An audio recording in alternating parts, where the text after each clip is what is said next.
Well, I want to now talk with the three Woody Allen experts about the last 24, almost a quarter of a century, his post, what I would call post Golden Age work. And to get into it, I want to talk about the idea of memory. Earlier on, we had talked about the ending of Radio Days, and I think it's one of endings in Woody Allen's films, talking about memory and how farther away. And I actually quoted it in a poem of mine. But in regards to memory, it seems to me that a lot of these later films are sort of carbon copies or paler recapitulations of earlier films to a lesser degree. But this is something that I think goes and veins itself throughout Woody Allen's own work. Just I was writing down a handful of films, both from other filmmakers and himself, that Woody has sort of touched upon. You go from Midsummer Night's sex comedy. 5 or 6 years later, you get September, both Chekhovian type mini dramas. You got Crimes and Misdemeanors. You take away the comic part, you get Cassandra's Dream and Match Point. Annie Hall. Manhattan, to a certain degree, just a couple of years later, is sort of a reworking of that.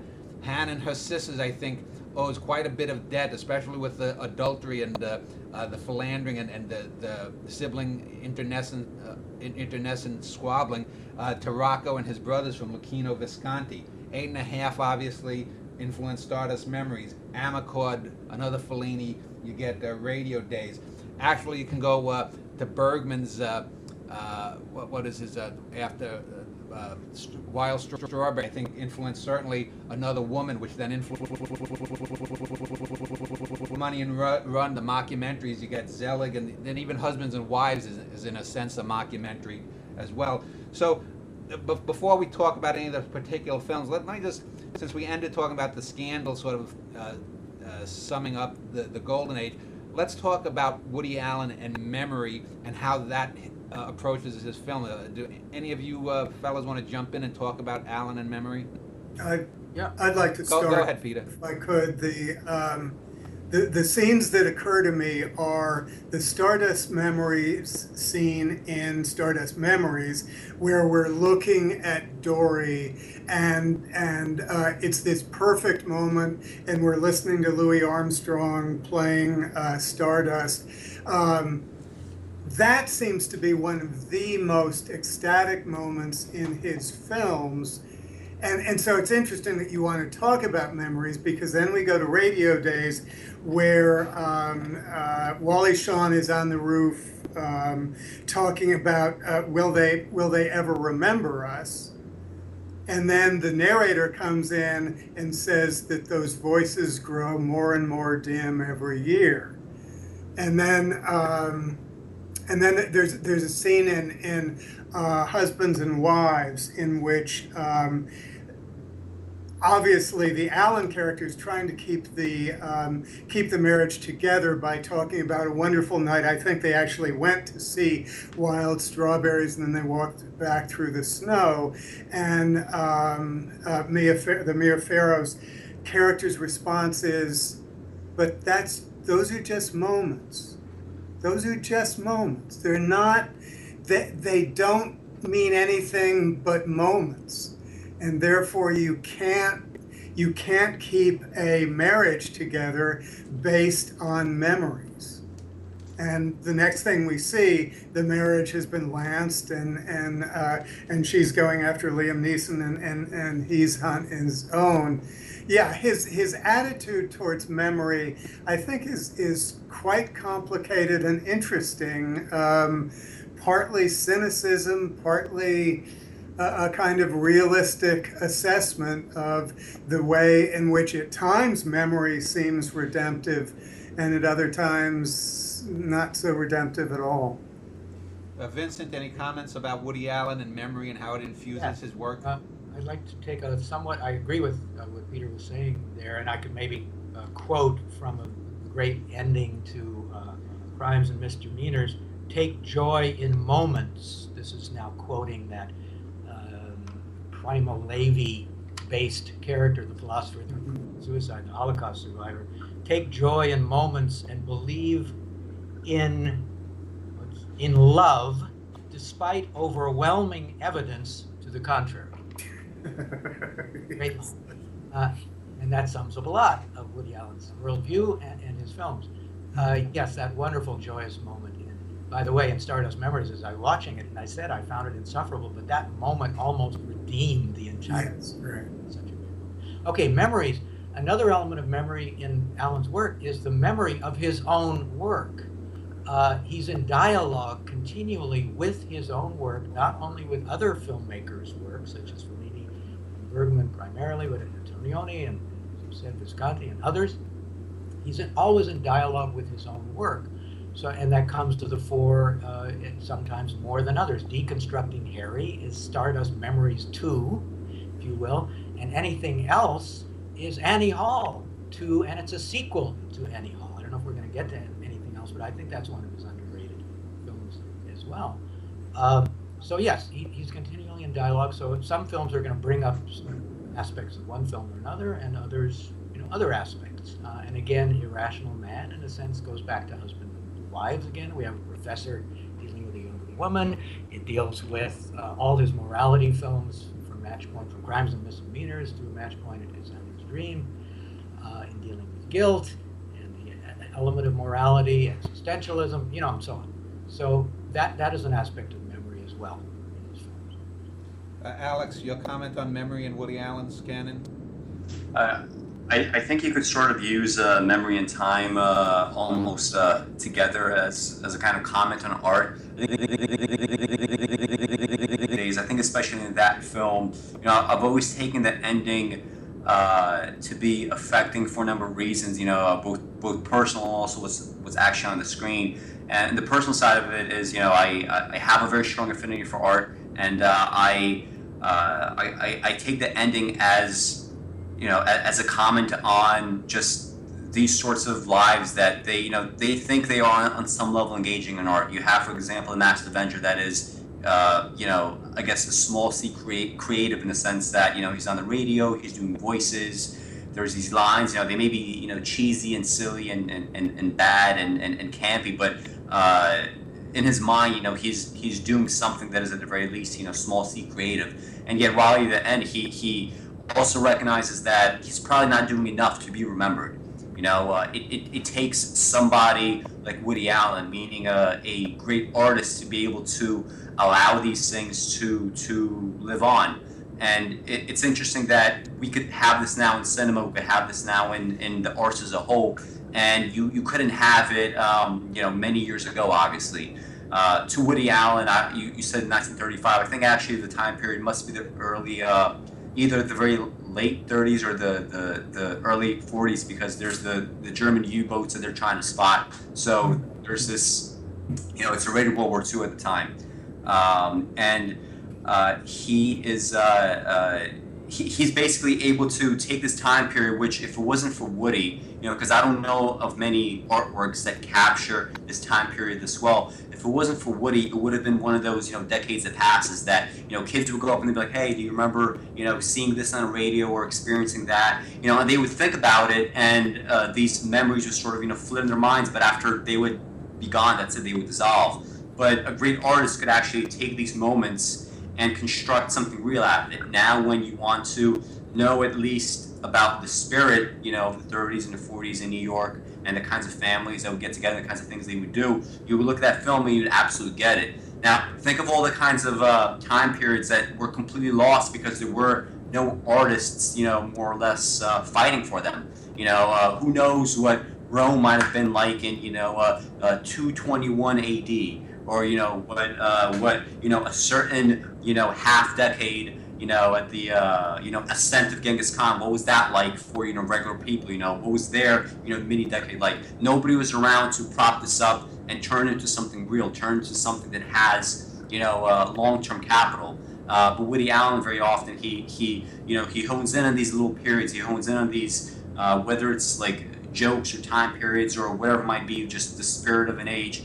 And he's able to, very much look that up and have it be there forever. It's not simply a memory in his mind. And there might have been many people from his time period that thought like, hey, I wish, this period was deeper somehow. I wish it was more memorable.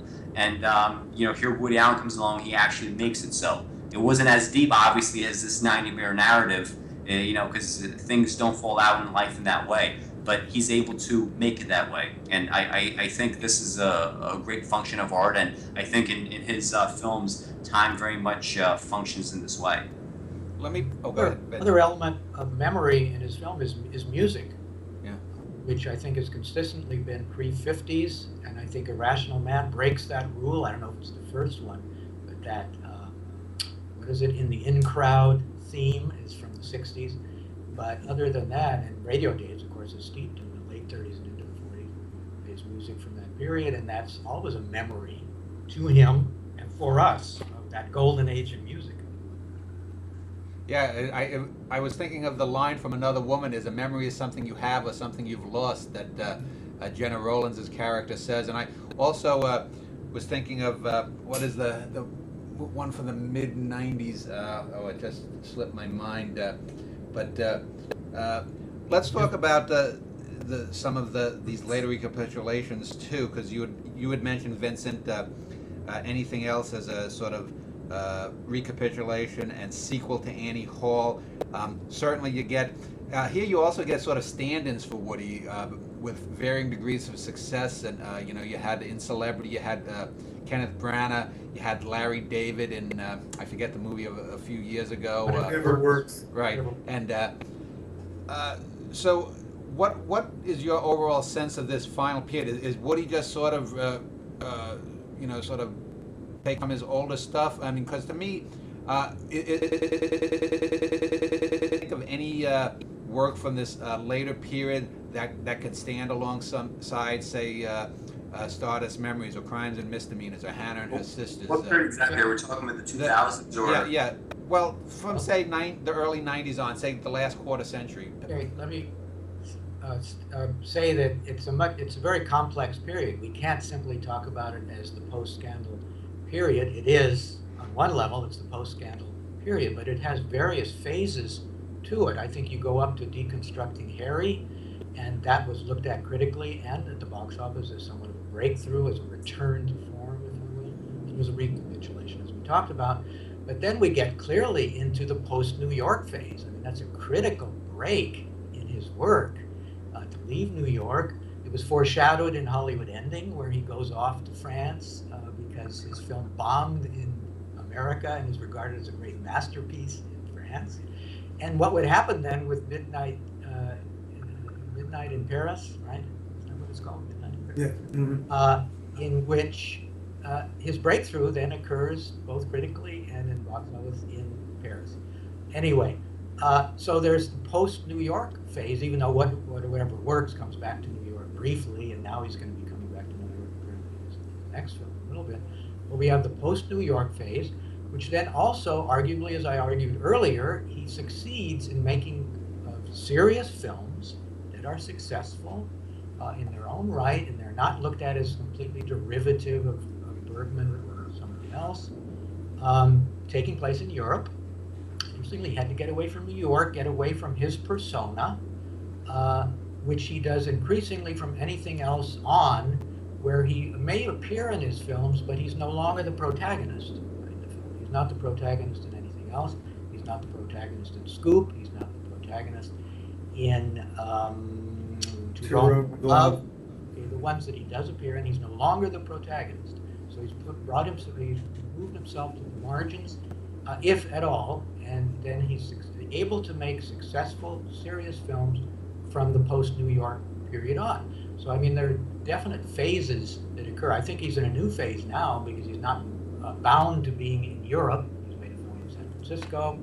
He went back to Europe for one, the Magic in the Moonlight, and now he's back to the States. So anyway, there are various phases. I don't think we can just lump together, but I would argue that the scandal continues to play a role in conscious and unconscious ways in his various films. I can come back to that at a later time.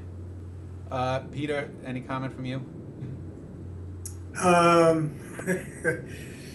There's so many films, and to answer simply, Midnight in Paris seems to me to be up there with the very best of his films. I think he's thoroughly in control of what he's doing there. The kind of irony that Alex was talking that's present is very much present in the treatment of Gil Pender, and that's very, very effectively done. I know Inez and her family are one-dimensional characters, but it is a comedy, and to me, that's a very, very effective comedy. I actually like Vicky Cristina Barcelona more than a lot of people do. I think that's I understand what it does to Barcelona that some critics have been very critical of, and I agree, but it's still a movie that for me has a great deal of momentum, a great deal of humor, and a great deal of insight into what we want and why we don't get it very often. And he's very good at that. So yeah, I would agree that there's some bad ones in that lot, but for me there's some very good ones too, including Blue Jasmine. It's a one character movie, but it's not just Streetcar Named Desire all over again. I think it's much more than that. Yeah, that's the last Woody Allen film I saw. I did not think it was a particularly good film. I thought it didn't know whether it wanted to be a comedy or a drama. The film in that period, though, that I think that is really underrated, and I think has a really emotionally devastating ending, is Sweet and Lowdown.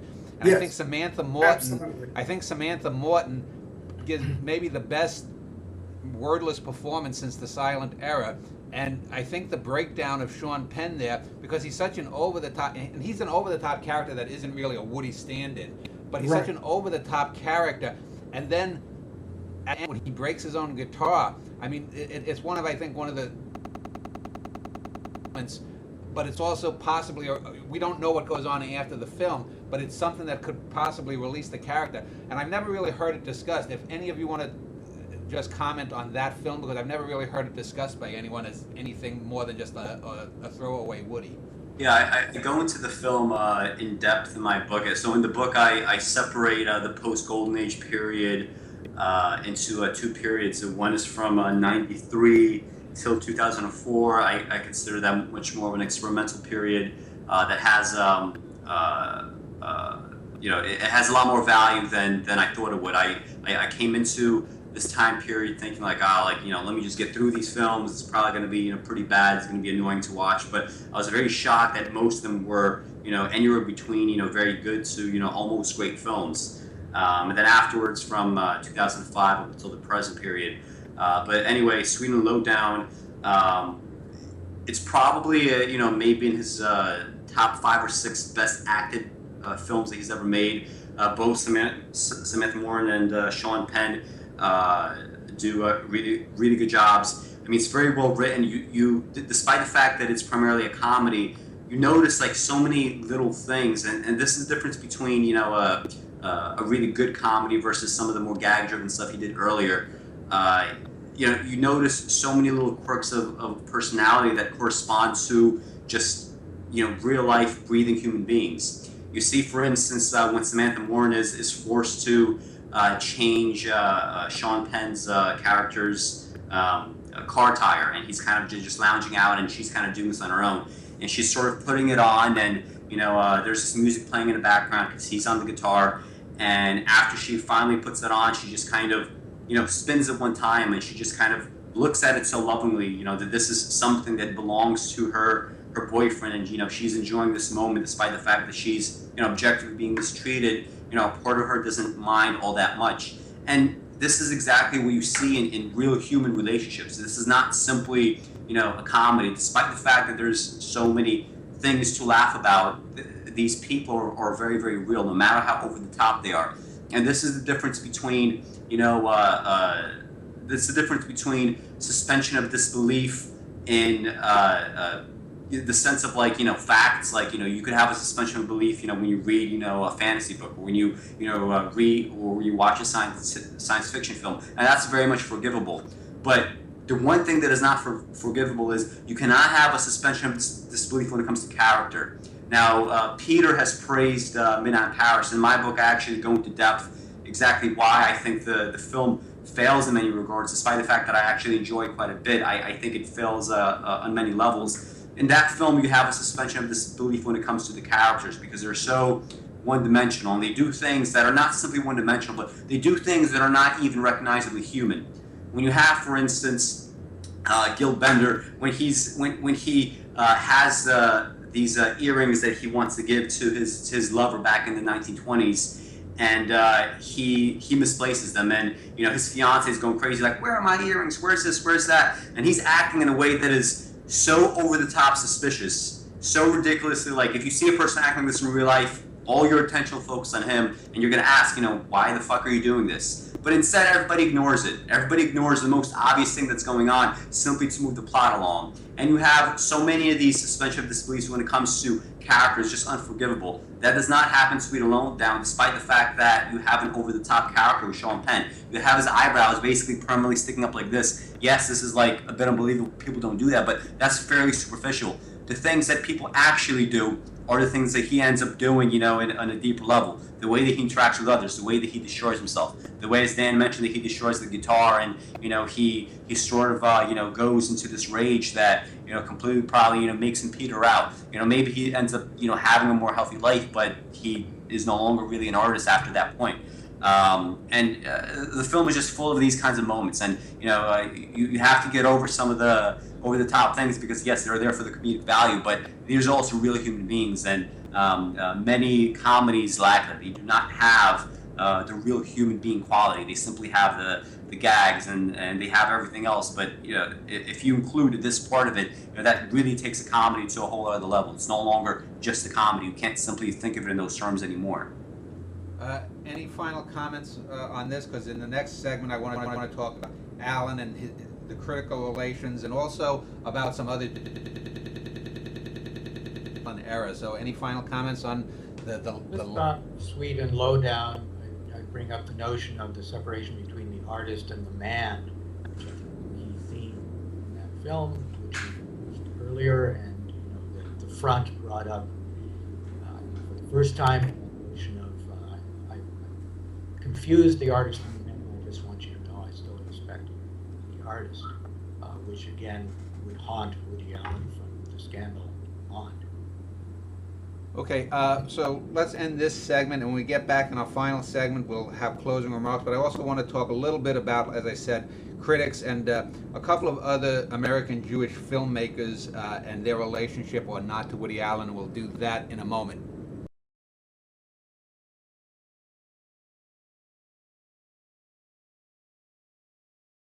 Well, I want to end this interview in this segment before we get to any closing remarks. I wanted to talk a little bit first about Woody Allen and the critics, and then some relations to other filmmakers of Jewish persuasion. So let's talk just shortly about Allen versus the critics, and let's just talk about the whole overall arc.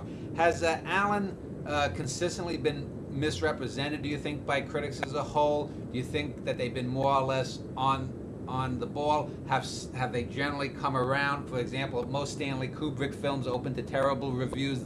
Even his last one, Eyes Wide Shut, which I thought was a masterpiece when I saw it. Now, 15 years later or so, people are finally coming around to that film. What has been the Allen relationship to critics? So let me start off with Vincent Brooke. Okay, well, when in his earlier period, he was regarded as an up-and-coming comic. And then with Annie Hall, the consensus was, and continues, as we've, this breakthrough to a higher level as a filmmaker and then we had that crisis of the comic versus the serious films that there was pretty big consensus about, that he should stick to making comedies, which he then deals with in Start as Memories very openly, and then continues to grapple with by going back and forth. Until we get to The Scandal, that brought in a new era of criticism regarding the artist and the man element. And then when we get to Deconstructing Harry, there seemed to be somewhat of a consensus that this was a breakthrough film, a return to form. I think Kenneth Turan called it in the LA Times. But as Alex pointed out, if we reevaluate some of those films, and I went through a similar process to you, Alex, in writing the book on Woody Allen. I had to go back, and I dreaded having to go back to this period where I had not seen many of those films because the critics said no good, or they said, oh, finally a comeback, and I would go to see the film and I would say, not yet. But then when I went back to see the films, maybe 10, 20 years later, I found, again, many worthwhile films during that period. That's the question about valuation. It's a subjective phenomenon. Anyway, so then we have, I think, a consensus that when he went to Europe and with the Match Point and Cassandra's Dream, there was a comeback, a serious raising the bar again on his work, with some ups and downs here and there. Midnight in Paris, again, a consensus that was a step up. I'm sort of in between Alex and Peter on that in terms of it being so good and not quite as good as some people said. But that's me. Then the consensus, now, he's sort of drifted away. Jasmine, again, was regarded as a step up. And after the last couple of films have not been taken as seriously again. Magic and Moonlight, I think, is pretty much a throwaway. It's beautiful to look at, and the performances are wonderful, but there's not much there. Rational Man, we can maybe get to that later. So yeah, there's been this up and down with them, but again, open to a reevaluation that my book attempted to achieve, and others, perhaps Peter, when you bring your book up to date, you'll do some reevaluating there as well. So, okay, that's my summary. Okay. Peter, what is your take on Allen versus the critics? Well, I should have mentioned at the beginning that I also edited a book called Companion to Woody Allen with Sam B. Gurgis, who also has a book on Woody Allen. And that had 26 critics, all of whom, with maybe a couple of exceptions, were quite positive about Allen, about the likelihood of his films continuing to be seen, to be valued after he's gone. The real question, of course, is how do you deal, we're having this exact problem this morning, how do you deal with a guy who's got 50 films? How do you make sense of that without just saying, okay, here's 5 that are good and 5 that aren't? Yeah, I mean, he's created that problem that I think, in a way, is a wonderful problem to have, but it does create, as Vincent points out, there are some films that maybe, I'm not sure any of the 4 of us would look forward to seeing Magic in the Moonlight again. I've seen it 4 or 5 times, and I got to the point that I could actually think, well, maybe it's better than I thought. But, they're just those films that he's doing one a year, and he insists on doing one a year. And some people might say, why not every 2 years? Maybe he wouldn't have made Small-Time Crooks if you didn't have to make one a year. That's what we've got. That's what we're dealing with. I think people in the future are going to have a lot of trouble figuring out what to make of Woody Allen with his 50, we hope 55 films, some of which are wonderful and some of which aren't, but they're all reflective of the man who made them. Alex, your comments on Allen and the critics? Well, a couple things. First, desire to make a film a year. To be fair, I don't think at this point, if he were to do fewer films, that it would translate to necessarily higher quality. Because if you think back, Annie Hall and Interiors were separated by 1 year. I'd consider both films to be, at the very least, excellent films. Then there was Manhattan, another great film. Then you had Source Memories, another great film. And then you had Entire Decade, which was great film after great film for the most part. And he hasn't had really anything of too much value in my mind, for almost a decade now. His last, really good work was Cassandra's Dream. That was now 8 years ago. I don't think I don't think he approaches film in the sense that, if I give myself 2 years, I will be able to really polish this thing and, make it better. He just does it because it's simply how it works, and he's always done it. He's done it from the very beginning. It has never impacted his quality, it doesn't seem. And it's certainly not going to impact his quality now. I think he's very much lost it. I don't think it's going to make much of a difference. Back to criticism at large. I don't put too much stock in any kind of critical consensus, because when you think of the word consensus, this applies to a scientific consensus, which, if you look back in history, a scientific consensus is usually little more than a political consensus. You could have, an artistic consensus, which, if you look at, the popular writers of like 1925, or the painters that sold for the most money in 1847, they're people that we have no idea who they are now. And then you have the other kind of consensus, which translates to everything, which is a mob. A mob is also kind of consensus. So to put much value in some kind of mass opinion, it's very silly. And when I first started watching Woody films, I didn't have this baggage of any kind of consensus. I didn't read the critics. I didn't read what people said about Another Woman. I didn't read what people said about Stardust Memories. I didn't read what people said about Deconstructing Harry. I simply went with the films first, and then I went on to do the reading, and I was very often shocked by what I read. I think probably one of the biggest problems in criticism when it comes to Woody Allen has been Pauline Kael. I think Pauline Kael is both a terrible writer and also a very bad judge of anything artistic. And I say this for a number of reasons. In my book, I actually go through every single film that she's ever critiqued in The New Yorker, and I think maybe in some other places as well, of Woody Allen.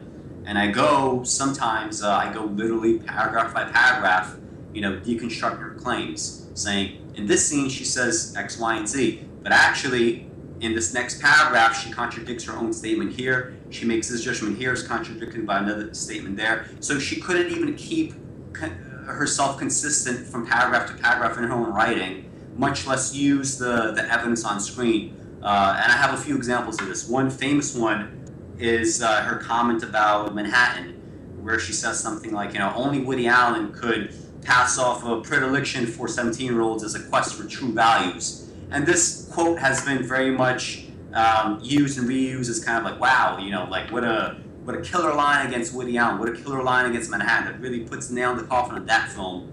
But if you in fact have any idea what the film is, there's no way that you could take one of the film's illusions and consider it as one of its quests or one of its reasons. Woody Allen is so critical, Woody Allen being the director and the writer, is so critical of the characters within Manhattan, much more so than he is of Alvy and Annie Hall.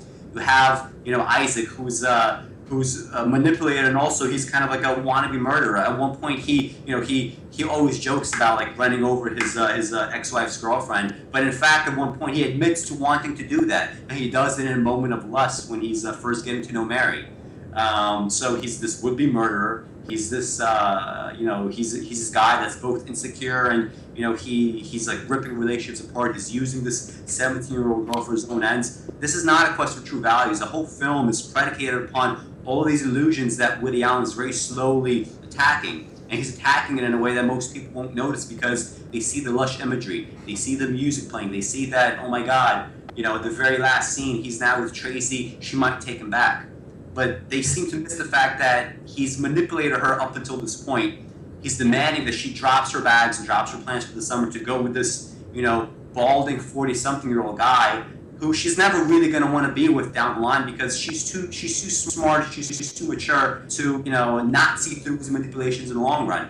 And yet, Pauline Kael, so many obvious things, and, passes judgment on the film with that one line that no matter how people quote it, it's just 100% wrong. It's factually wrong, and everything about it is just completely contrary to what the film is. Again, the book is, I go through like a dozen reviews that she did. It's the same problems nonstop.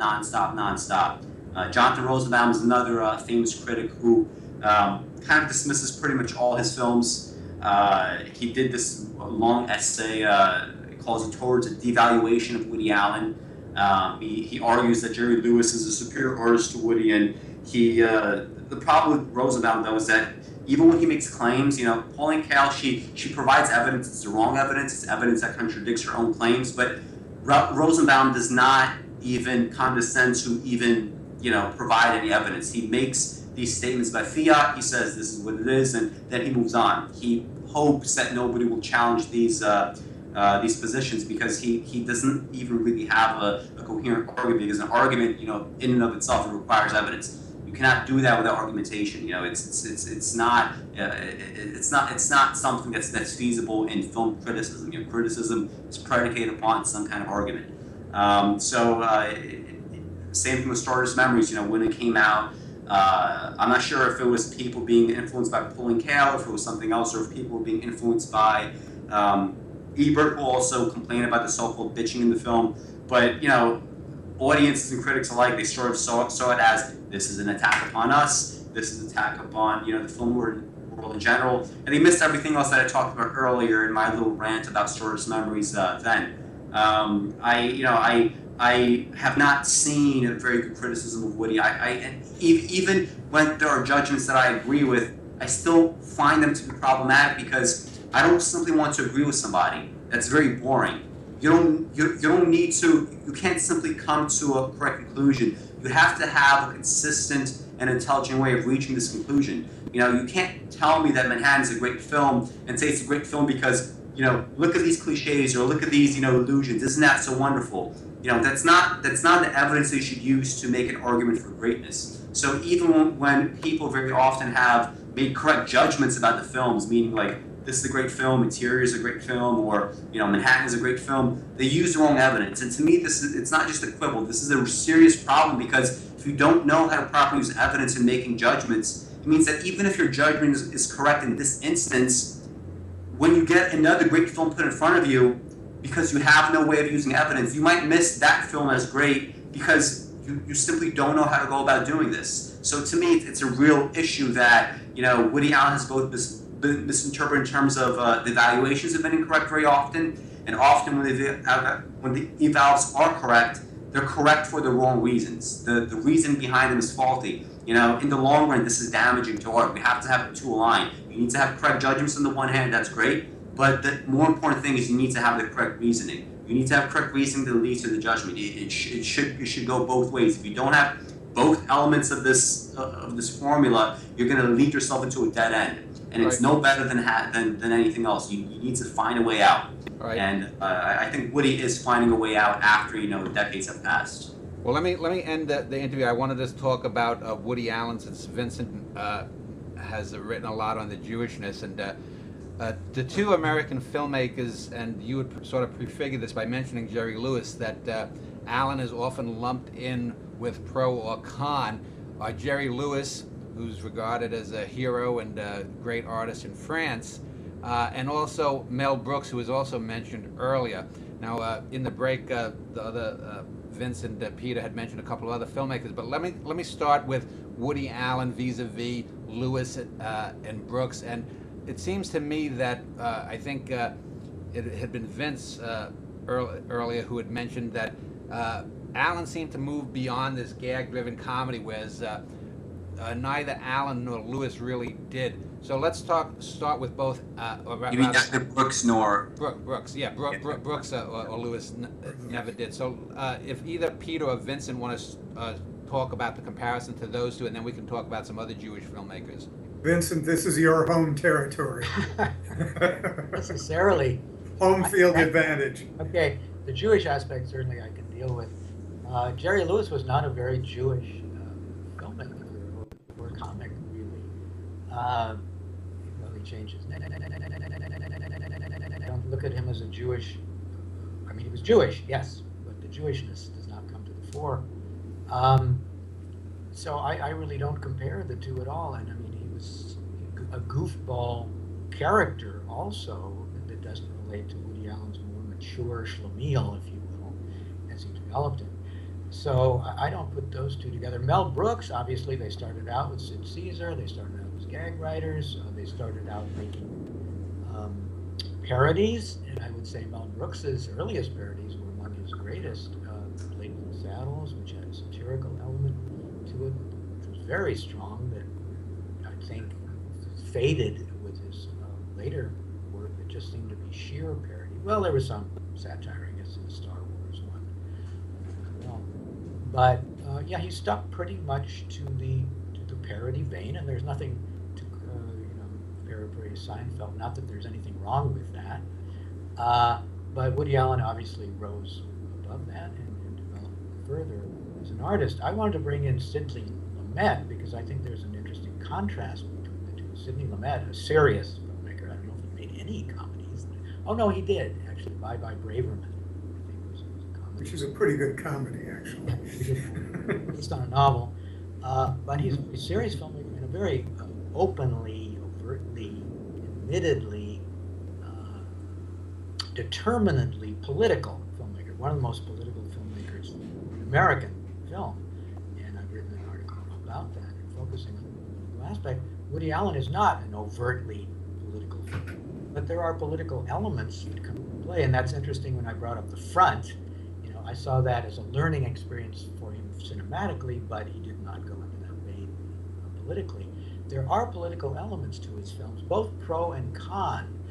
It's been a nagging I'm a very political, engaged person, so I tend to look at the world in that vein. And I don't dismiss Woody Allen because he's not an overtly political filmmaker, but there is a lack, certainly, of dealing with race, sexual orientation. Class, however, he has begun to deal with a little more. We can go back, actually, to, what was the film we dealt with? Radio Days has a definite class element. It's really constructed through a cross-cutting between Woody Allen's family, which is portrayed as very much a working-class Jewish family, and cutting to these radio personalities who live these lavish, 1%, if you will, style lives. And even early on, the narrator says they're in two different worlds. Now, again, it's not overtly critical, that discrepancy, but it's there. It's definitely there, and arguably in some of his European films, the class element comes at Match Point is definitely a class critique of some sort. So is Cassandra's Dream, and I think there's another film that deals with it. But he absolutely, almost completely ignores race, except in music and in sports. His heroes are Willie Mays and Louis Armstrong. And that's supposed to tell us, oh, I'm not a racist. I love black people. But we don't see any other black people in New York, for Christ's sake. Why are they not there? I mean, that is a nagging critique I have of Woody Allen. I think Chiwetel Ejiofor in Melinda and Melinda is about the only major, somewhat major black character who's presented in a three-dimensional way. Okay. Again, this does not mean I don't like Woody Allen, but I think that is a nagging critique you can make from certainly an ideological perspective in his work. As far as gays go, he has some sympathetic gay character that I can recall in Whatever Works towards the end of that film. There's a sympathetic character, a gay character who plays a somewhat significant role. I think that's an element that should be brought up. And again, critics have brought that up. Again, that's not all you can say or should say about Woody Allen, but I think it's something that you can bring up and that has significance. Peter, any comments about Mel Brooks, Jerry Lewis, or any other Jewish filmmakers? Mel Brooks, as Vincent said, Mel Brooks just went in a completely different direction, and they're just so different given their choices that I don't see that they're at all comparable, except, as you say, they both wrote jokes for Sid Caesar. So then they started diverging and very different careers. Jerry Lewis, I haven't seen those movies in so long, I would hesitate to say a word about Jerry Lewis movies. So. You had mentioned Barry Levinson, I believe, but I think Barry Levinson is the one filmmaker you can say is constantly watching Alan films and learning from them, even though he is more specifically concerned with issues of Jewishness in my perception. But still, he's one of the few filmmakers I think we can say he's watched Alan and he's learned from it. I've got somebody to bring up that I think is significant. That's Judd Apatow. Okay. Yeah. Judd Apatow and the so-called Jew-Tang Clan. His comics, Seth Rogen, Jonah Hill et al. And he's a very overtly Jewish filmmaker. His greatest film, in my estimation, it's flawed and it was panned and didn't do well, is Funny People, which deals with Jewish comics.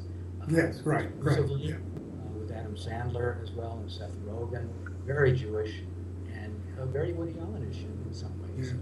Trying to bring in the serious element. He's also seemingly failed at trying to make more serious films. That was a very serious film about funny people in comedy, and he seems to be going back, to the comic direction since then. Yeah. Trainwreck. But yes, he's very overtly Jewish in many of his films, and I wouldn't put him on a level with him or approaching him, but somebody to take seriously.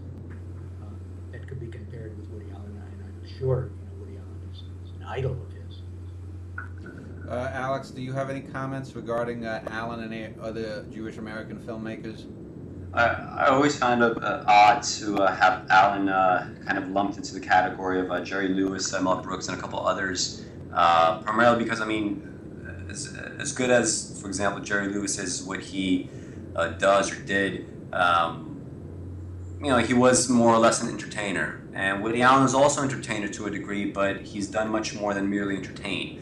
Some of his best films, I don't necessarily find very entertaining. I don't find Interiors to be very entertaining. If I could get out of watching that film, I would, but it's a great film nonetheless, and it's important to watch it. It's important to, be able to grow from these things that do more than simply entertain. I think the biggest influence that Woody has had on other filmmakers is probably those that, there's bigger ones, there's small ones, there's films, for example, like a film from I believe it's the early 90s called Metropolitan. There's those that are trying to do these kinds of romantic comedies with a kind of like fairly serious undertone. All of that kind of stems from Annie Hall. It stems from Manhattan. I think the problem, though, with a lot of the newer filmmakers are trying to, I wouldn't necessarily say ape Woody Allen, they're trying to do similar things, but I think the main issue is they see a film like Annie Hall, they see a film like Manhattan, and they sort of take it at face value. And they think, it's a fairly simple thing to be recreated. Most filmmakers or film goers, for that matter, they would look at a film like Manhattan, and they would more or less see, the surface area. They would see, like, hey, it's beginning, with these cliches delivered by Isaac, who's trying to capture, the feel of the city. It's this, beautiful, lush imagery. It's, it's this kind of music. It's these kinds of romantic situations. But if you only see that and you don't necessarily see the way that everything there is being so skewered, you're just going to recreate the illusion. And I think, so many of the romantic comedies that I've seen with these, serious underpinnings, they do a good job of recreating the illusion, but that means they do a good job of recreating the surface. And that's a big problem if you're talking about real cinema. I don't think that much real cinema has stemmed from Woody Allen just yet. That might change later on, especially when, some of the illusions that his films do have will be seen for what they are, as opposed to, being the end-all of the films themselves. So I think in a decade or two, you're probably going to see a lot more of the deeper influence that he very much deserves to have upon culture. All right, well, let's end this interview, and I'll give each of you any final or closing remarks. We'll start with Alex, if you want to go first.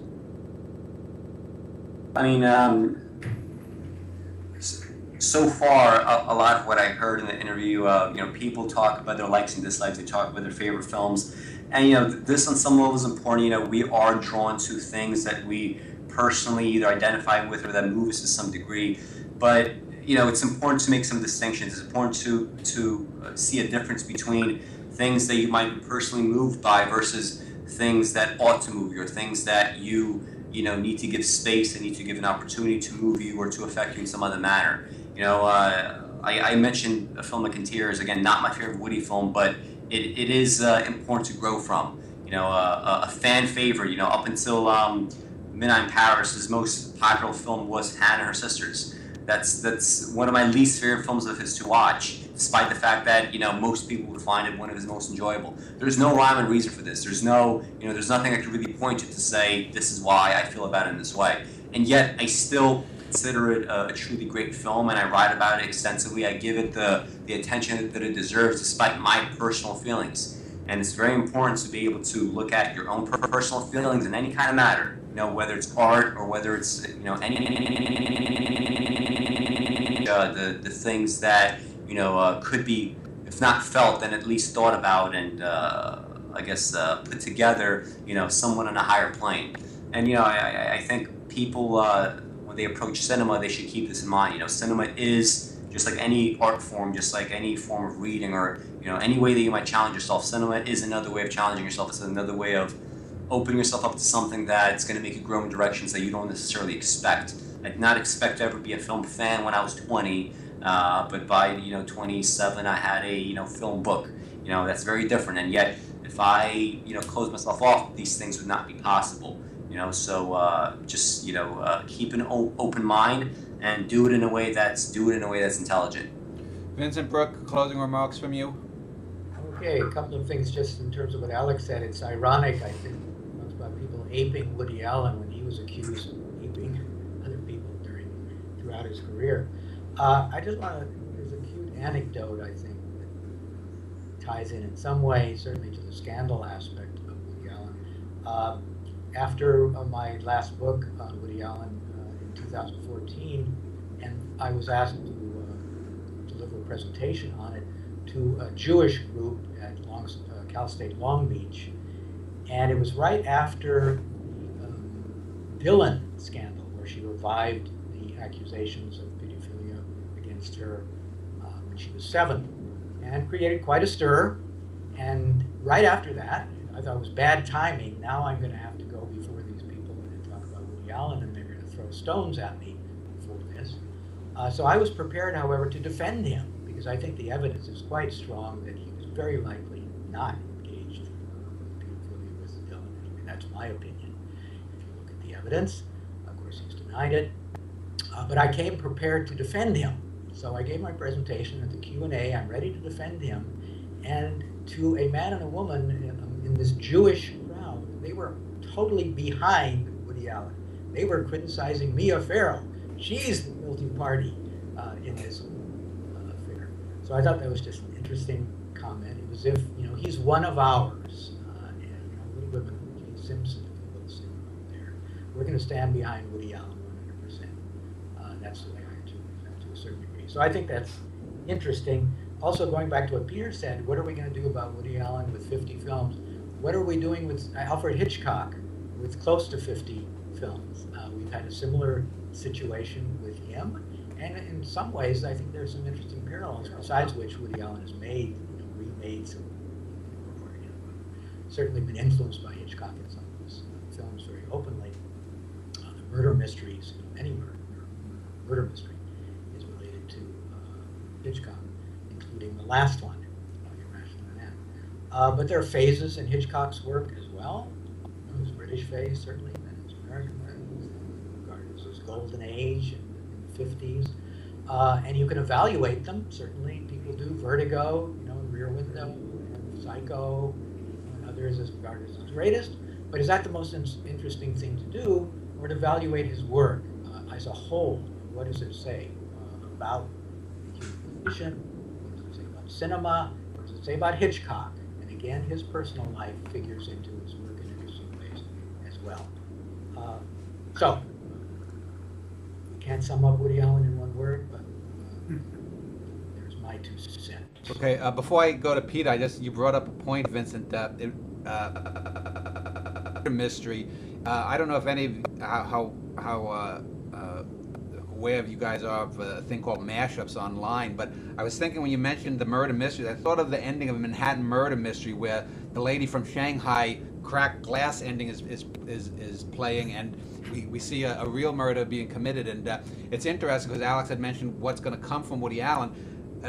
That was made, I think, in 93, 94 maybe, Manhattan Murder Mystery, from an earlier script, but yet that 4 or 5 minute segment where Lady from Shanghai is playing and we see a real murder happen is something that really prefigures a lot of what's being the meta kind of notion that a lot of internet filmmakers are using. But anyway, I just wanted to throw that in.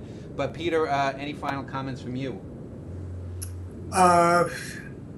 I don't know if I want to say this, but maybe I will. I do kind of wish that if I could change anything about Woody Allen, it might be his negative attitude towards criticism. And I understand part of it. I understand that people have said, as Alex has pointed out, many stupid things about his work. Sometimes that if you remember the Eric Lax interview where he talks about, it's hard to tell if he's talking about Match Point or Crimes and Misdemeanors, but he's insisting that what he said in that movie was absolutely clear. Yeah. Well, I think that's a sign of the fact that this is a self-educated man who doesn't want to pay attention to what other people say because he believes that his films are completely clear. I don't think the four of us would agree that his films are completely clear because we don't believe that artists work in such a way to be completely clear about something as complicated as guilt and innocence and what those two films are certainly about. So the one small criticism I might make is that maybe there would have been even better movies than there already are had he had more people around to say, Woody, cut that scene, Woody, this isn't working. But maybe that's the only criticism I have. I think Alex commented very aptly to my comment about one film a year. In the end, I'm very happy he's made one film a year. 50 wonderful films, and not all of them are wonderful, and that's fine too. Yeah. I just wanted to a couple of points. You reminded me of the end of the documentary on Woody Allen 3 or 4 years ago. My wife was always commenting because I think the very final scene he says, somehow I feel I got screwed. And here's a guy who's a multimillionaire, who's been able to do any film that he wants, has had the financial and artistic freedom, only maybe rivaled by Kubrick, and yet he does it. So there's always the sense that he knows that he's had a good life. You can't really buy this stuff when I think he says that he thinks this film of his was bad, or that I don't believe that he really thinks that he's so far below Bergman. Maybe he does believe Bergman is the greater filmmaker, but I don't think he thinks he's a bad filmmaker. And the other thing, the Manhattan Murder Mystery, it did strike me too that reference to Lady from Shanghai. I think even though that film isn't in a league, I don't think, with Stardust Memories, it is, I think, one of his best 4 or 5 minute segments, if taken as a standalone, just as a sort of bravura cinematic moment. But I thank all three of the Woody Allen film experts for this show. Tomorrow, keeping with the filmic theme, I'll have 3 experts on Michelangelo Antonioni, and we'll be doing a very similar thing. So again, thanks to Alex, Vincent, and Peter. Their websites or links to their works will be below this video. And again, thank you for your comments. Thank you. Thank you. Thanks.